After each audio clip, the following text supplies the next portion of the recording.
네, 오늘의 말씀은 출애굽기서 27장 9절에서 19절까지의 말씀 우리 다 함께 합독합니다.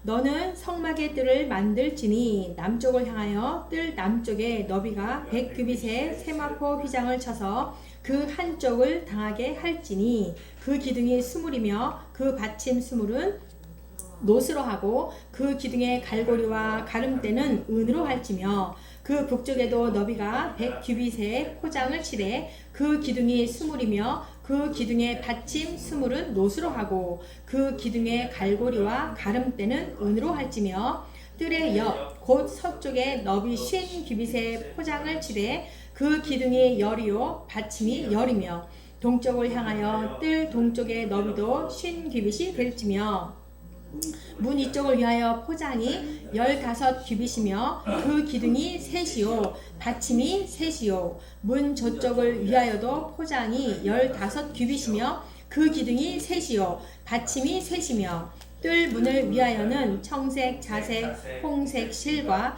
가늘게 꼰 배실로 수노와 짠 20규빗의 휘장이 있게 할지니 그 기둥이 넷이요 받침이 넷이며 뜰 주위 모든 기둥의 가름대와 갈고리는 은이요 그 받침은 노시며 뜰의 길이는 100규빗이요 너비는 50규빗이요 세마포 휘장의 높이는 5규빗이요 그 받침은 노시며 성막에서 쓰는 모든 기구와 그 말뚝과 뜰의 포장 말뚝을 다 노스로 할지니라. 아멘. 네. 지난 시간에는 이제 번제단에 대해서 우리가 좀 알아봤는데요. 이번에는 성막의 뜰에 대해서 살펴보려고 합니다. 대부분 규빗 얘기가 나오고, 그죠? 그 크기, 재료 이런 것들이 나오죠. 네. 오늘은 그 성막의 뜰의 크기와 재료들은 어떤 것들이 있었는지, 그 기둥과 문 이런 것들은 어떻게 만들었는지를 우리가 살펴보기를 원합니다. 네, 하나님께서 이스라엘 백성들을 출애굽 이후에 시내산에 도착하여서, 그죠? 시내산에 도착을 하여서 여러 가지 율례와 규례들을 말씀하시고, 이제는 성막을 이렇게 만들어라, 내가 지시한 대로 만들어라, 이렇게 말씀을 하십니다. 그래, 그 중에 지금 성막의 뜰을 하고 있는 거예요. 그래서 모든 말씀들이 하나님의 이러한 섬세한 계획이 있음을 우리가 알 수가 있습니다. 얼마나 섬세하게 정확한 그 크기를 말씀하셨는지. 네, 오늘 지금 이제 성막의 뜰의 크기와 형태가 어떻다라고 합니까? 남과 북의 길이는 100규빗입니다. 100규빗. 그러니까 45m 정도가 됩니다. 그리고 동과 서의 너비는 그 반절인 50규빗이에요. 그렇게 돼서 이 보니까 직사각형의 형태라는 것을 볼 수가 있어요. 직사각형의 형태. 그 전체적인 거를 보면은, 성막의 전체 그림을 보면은 정사각형 두 개를 붙여 놓은 것 같은 그 사이즈예요. 그 직사각형이거든요. 그러니까 서쪽 부분에는 언약궤가 있잖아요. 그러니까 서쪽 부분에 그 정중앙에는 언약궤가 있는 지성소가 있고, 동쪽 쪽 부분에 있는 그쪽의 정중앙에는 번제단이 있는 거예요. 그것도 기억하시면 좋을 것 같습니다. 그래서 하나님은 백성들에게 먼저 언약의 말씀을 먼저 주십니다. 그래서 그 언약을 먼저 주시고 백성들이 믿고 회개의 헌신을 할 때에 우리는 하나님께 나아갈 수가 있는 것입니다. 그러니까 믿음이 먼저가 아니라 하나님의 언약의 말씀이 먼저라는 그런 뜻인 거죠. 그런데 그래서 우리는 언약의 말씀도 사실은 자주 망각하면서 살아갑니다. 처음에 은혜 받을 때는 이스라엘 백성들도 그랬잖아요. 하나님 명령하십시오. 다 준행하겠습니다. 이렇게 말을 하는데 우리도 그렇고 이스라엘 백성들도 그렇고 자주 그 말씀을 망각하며 살아갑니다. 그래서 어땠어요? 언약궤 위에는 뭐가 있었나요? 네, 시은자라는 은혜가 있었습니다. 하나님의 임재, 하나님의 그 나타나심, 그 시은자라는 은혜를 더하여 주셔서 당신의 백성들을 자꾸 하나님 말씀을 잊어버려도 그 은혜를 주셔서 당신의 백성들을 이끌고 가신다는 거죠. 그래서 우리 하나님의 백성들은 그 은혜에 감격하여서 신앙의 모습으로 나아가고 겸손하게 헌신의 자리로 가는 것입니다. 네, 이 성막의 뜰의 사이즈를 보니까 45m라고 하니까 아파트의 한 15층 정도의 사이즈라고 하네요. 그 사이즈 정도, 15층 정도의 사이즈의 폭은 22.5m니까 이것도 마찬가지로 어마어마합니다. 그 사이즈예요. 그래서 이 넓은 공간이 성막 본체를 둘러싸고 있는 거예요. 성소와 지성소를 이것을 둘러싸고 있으면서 그 자체로 하나님의 임재를 보호하는 거대한 방어막이로구나 라는 것을, 그러한 역할을 하고 있다는 것을 우리가 알 수가 있습니다.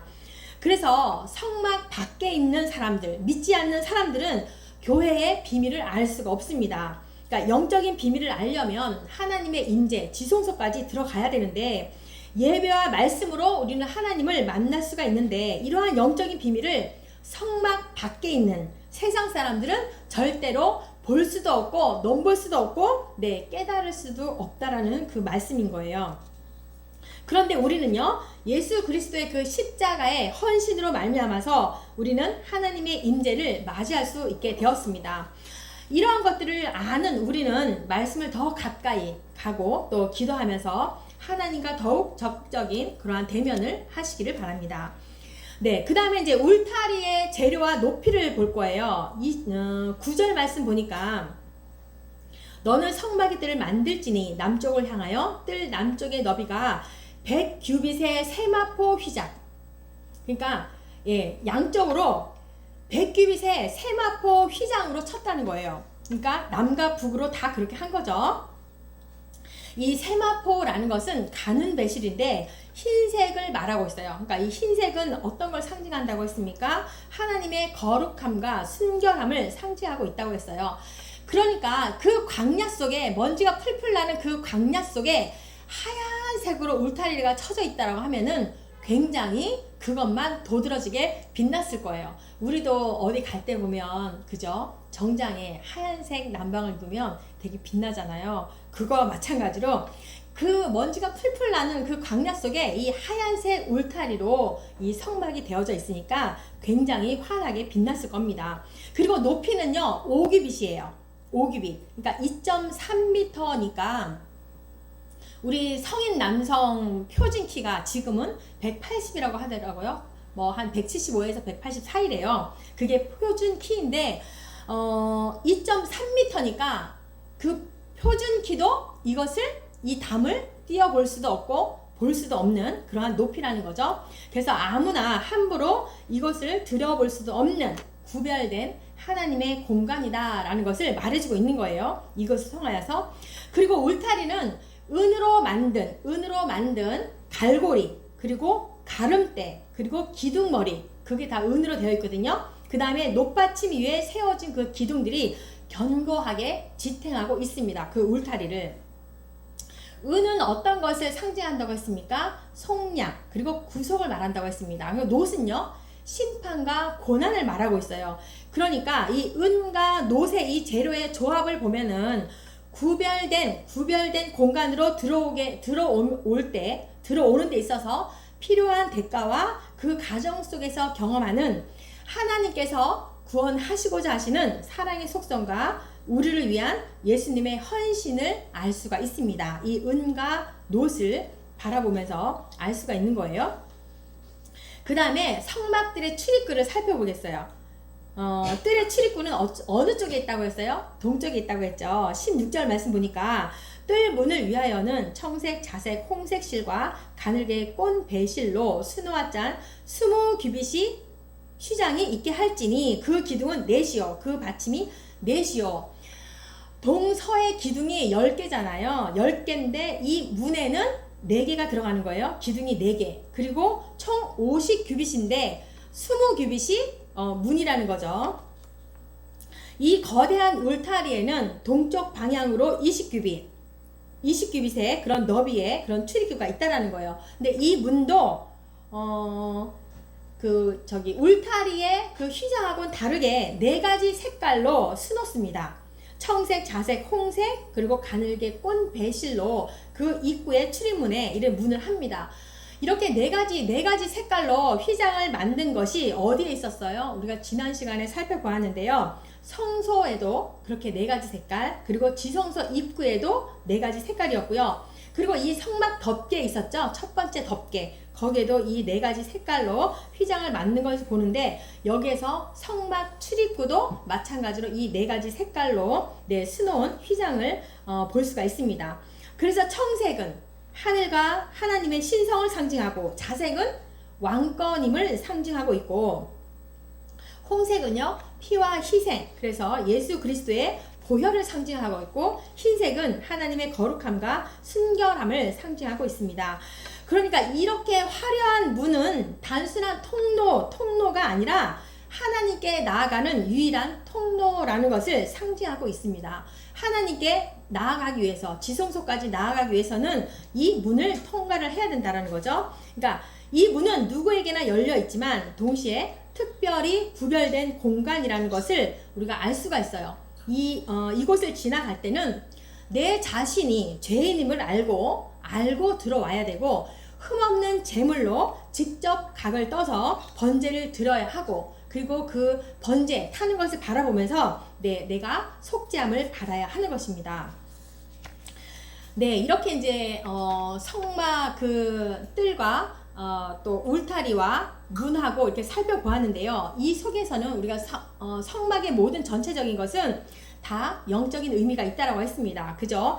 이러한 이렇게 몇 규빗이다 이런 거를 말을 하니까 어떤 건축적인 의미를 떠나서 더 넘어서 하나님의 구원 계획과 이런 깊은 영적인 상징을 이 성막에는 담고 있습니다. 그러니까 성막의 뜰도 마찬가지예요. 그러니까 성막의 뜰의 울타리는 하나님의 거룩한 공간이다.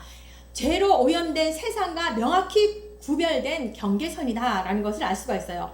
그래서 하나님의 백성들은 이 울타리 안으로 들어올 때만이 안전하게 하나님과 교제할 수 있다. 하나님과 교제할 수 있는 성도들이 되는 것이고, 하나님의 자녀들이 되는 그런 특권을 누릴 수가 있다는 것을 알 수가 있습니다. 그러니까 세상의 혼란과 제약으로부터 분리가 되고, 그리고 하나님의 보호와 임재 가운데 평안을 누리는 상태를 이렇게 상징하고 있습니다.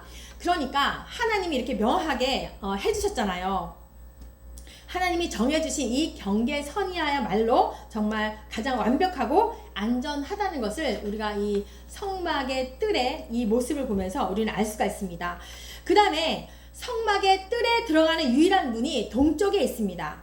그러니까 예수님께서 이렇게 말씀하지 않습니까? 나는 양의 문이라, 내가 곧 길이요 진리요 생명이니 나로 말미암지 않고는 아버지께로 올 자가 없느니라. 이렇게 예수님께서 말씀하십니다. 그러니까 이 말씀은 성막의 뜰의 문이 바로 나이다. 예수 그리스도시다 라고 이렇게 분명히 말씀하고 있는 겁니다.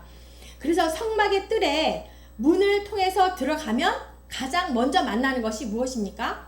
번제단이에요. 그죠? 가장 그 죄를 속죄하는 그 번제단이 바로 우리가 첫 번으로 이렇게 대면을 하는데요. 이것은 그리스도를 통한 구원의 순서를 또 이렇게 명확하게 보여주고 있는 겁니다. 예수님을 통해서 하나님께 나아갈 수 있고, 그분의 희생으로 죄사함을 받은 후에 비로소 우리는 거룩한 교제로 나아갈 수 있다라는 그러한 말씀인 것입니다. 그러니까 더 중요한 것은 언약된 백성만이 부르심을 받아서 예수 그리스도를 통하여서 하나님의 임재 가운데 갈 수 있다라는 그러한 말씀인 것입니다. 그 다음에 또 중요한 것은 하나님께서 이 성막을 만들 지시를 이렇게 하셨잖아요. 그러면 처음부터 성막 뜰부터 만들면 되는데, 하나님께서는 지성소와 성소 그 안에서부터 언약궤부터 만드시면서 점점 나오면서 이제 그 마당 뜰, 성막 뜰을 이렇게 만들게 해주셨습니다. 이렇게 구속 관점에서 바라보게 되면은 하나님께서는 당신의 거룩한 임재와 구원 계획을 내부에서부터 외부로 점진적으로 확장하며 보여주었다라는 것을 우리가 이 성막을 통해서 알 수가 있습니다. 그러니까 인간의 입장에서 하나님께 그냥 찾아가는 것이 아니라 하나님께서 먼저 준비하시고 우리에게로 다가오신다라는 그런 말씀인 것입니다. 근데 하나님 말고 다른 신들은 어떠합니까? 우리가 다른 신을, 우리 하나님 말고 다른 신을 만날 때는 내가 엄청나게 인간적인 방법으로 정성을 들입니다. 그죠? 물을 떠놓고 정성을 들이고 어떠한 것을 세워놓고 정성을 들이고 정성을 들일 때 그 신이 나에게 도움을 줄 거라고 생각하잖아요. 그런데 하나님은 그렇게 하지 않으셨습니다. 그래서 다르다는 거죠. 하나님과 다른 신과 다르다는 거죠. 그래서 이렇게 안에서부터 밖으로 나올수록 재료도 어떠해요? 처음에는 지성소는 금이었어요. 그러면서 은, 그리고 놋, 그리고 옷감도 마찬가지로 가장 비싼 것에서 점점 평범한 배실로 변하는 것을 바라보게 될 수가 있습니다. 그래서 하나님의 영광이 성막 안에서 충만하고 바깥으로 나올수록 그 영광이 덜해진다라는 것을 의미하기도 합니다. 그런데 다시 말하면 또 어떠한 겁니까? 하나님께서 가장 거룩하고 값비싼 것들을 통해서 우리에게 접근하신대요. 그러면서 우리의 죄를 대속하기 위해서 스스로 낮아지는 그런 겸손과 사랑을 보여주는 것이기도 한 것입니다. 이러한 성막의 모습을 보면서 알 수가 있습니다. 그래서 이 성막의 뜰의 이야기를 통해서 지금 시대를 살아가는 우리들에게 하시는 중요한 말씀인 거예요. 첫 번째는 예수님 안에 있어야만이 최고의 안전이다 라는 것을 알 수가 있어요. 그러니까 성막의 울타리가 내부의 거룩한 공간을 안전하게 지켜주듯이 우리도 마찬가지로 예수님 안에 거할 때 우리는 진정으로 보호와 평안을 경험할 수가 있는 것입니다. 그리고 어떤 거예요? 오직 예수님 말이 유일한 문이다 라는 것을 또 우리가 알 수가 있어요. 성막의 뜰을 들어가기 위해서는 아무 문으로 안 돼요. 오직 한 길, 동쪽에 있는 그 문으로 들어가야만 하는 거예요. 그러니까 하나님께 나아가는 그 길은 오직 예수 그리스도를 통해서만 우리가 갈 수 있다는 것을 알 수가 있습니다. 그러면서 또 한 가지, 내 삶의 울타리를 한번 점검해 보기를 원합니다. 성막의 울타리는 뭐라고 했습니까? 하나님의 거룩함과 보호를 상징하고 있다고 했습니다. 그러니까 우리 자신에게 서로 자신에게 물어보면서 나는 하나님 안에 견고하게 세워진 그 울타리 안에서 내가 있는가? 아니면 울타리 밖에 있는가? 우리가 한번 우리 나 스스로가 점검해 보는 그런 시간이 되기를 바랍니다. 아멘. 기도합니다.